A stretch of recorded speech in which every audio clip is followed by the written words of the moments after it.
Who doesn't love the Learning Channel? Today, my team has put together a bunch of TLC videos about weird addictions that we're going to react to. My name is Shannon. I'm 20 years old, and I'm addicted to drinking gasoline. How are you alive? I can't go a day without it. Like, I crave it. I Gasoline. need it. I'll wake up, go to the washroom, and drink the gas. If I go out somewhere, I'll put it in a small water bottle. Nathaniel is in a committed relationship can't be a with thing. a car that he's named Chase. This is a joke. He met Chase in a resale lot about 5 years ago. Love you, baby. What the It was love is going on right his now? body and then his interior and everything just together just seemed to fit. Are I these just two felt an different instant things? connection. My name is Evelyn. I'm 27 years old. I live in Cape Girardeau, Missouri, and I'm addicted to drinking air freshener. Oh, no, you're not. I love air freshener. No. You know, they make like a I love mint it. thing. Absolutely. What I You love don't- about drinking air freshener is the taste. No. But I honestly don't understand. How are you alive?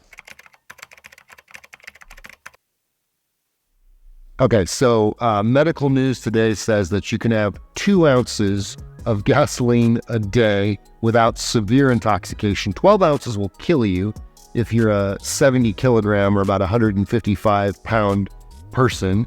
The symptoms include nausea, heartburn, drowsiness, vertigo, slurred speech, rashes, staggering, weakness, blurry vision, confusion, convulsions, loss of consciousness, lung and internal organ hemorrhage, and heart failure. There is no redeeming value of ingesting gasoline.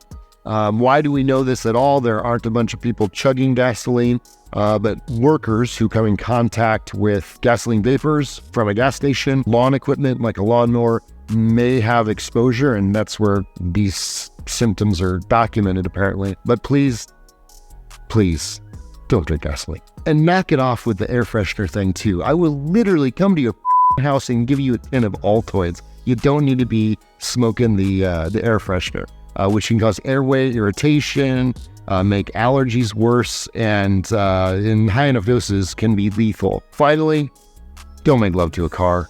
You know, get on Match.com. There's options. I'm just saying there's options. Bigger than average. One thing I am seeing here, as I follow the 6'7" placenta down, it looks like it may be covering the cervix a little bit, called placenta previa. That has some potentially serious implications, especially when it comes to delivery. Placenta previa is when the placenta, the afterbirth, the part... Why did that shit the doctor said 5'6"? That's not very nice. So this story about a very tall woman who happens to have a placenta previa. I don't think there's any correlation with the woman's height and the placenta previa. That's not a risk factor. Placenta previa is not common, but not rare, about 1 in 200. So what is this? The placenta is the organ inside the uterus that is able to deliver nutrients and allow the baby to grow for the 10-month gestation period. It's super vascular, meaning it has a ton of blood supply, and anything that disrupts that can cause a life-threatening bleeding. Now, the reason that it's a challenge here, and Dr. Brody is saying it's near the cervix, so there's actually different grades depending if it completely covers the cervix or just abuts on the edge of it. But the cervix is the outlet. That's how the baby is delivered. If you have this giant blood vessel having nutrient system in the way, it'll tear and you can bleed to death in minutes. So this is actually a very serious consideration. It needs to be identified early, and then it needs to be watched. You need to avoid activities that, sexual activities or vigorous exercise that could cause the placenta to tear. In some circumstances, the doctor will put the patient on bed rest. You have to have serial ultrasounds. Occasionally, it actually does move up out of the way. But if it doesn't, and it's covering the cervix at or around the time of delivery, you gotta have a C-section, and you gotta deliver a little bit early before the onset of labor, because again, it could be minutes between the time that the bleeding starts and you bleed to death. So this is something that has to be followed very carefully by your doctor, and you have to have a plan for delivery in place to prevent a catastrophic hemorrhage. All right, here we go. What surgery are they doing? It actually, there's no discomfort, just a lot of vibration. Hey, baby, how you doing? Doing great. How you doing, Mom? Okay. I was nervous I don't at take first. calls during Now I'm surgery. feeling a The lot patient better. shouldn't either. Put your arm over your head for me. Oh, he's exposed. Well, I don't think your mom needs to see that. Then you pull off your shirt when you go to the beach. This happens all the time. Patients call their friends, their family members. And that's one of the great things about being awake during surgery, and something I just love Shocking. is to see that patients can ease both their anxiety as well as their family members.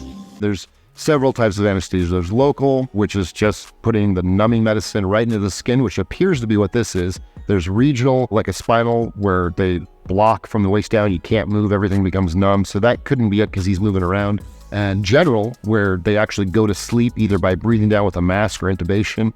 And monitored anesthesia care, which is just IV medicines that make you super duper sleepy.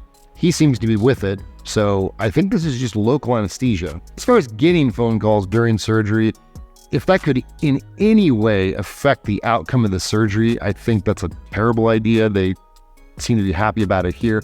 And don't FaceTime if you got your junk hanging out. That is generally a bad idea, particularly if your mom's on the phone. Now you know what not to be addicted to. I'll tell you what you should be addicted to is hitting that subscribe button. We'll see you next time.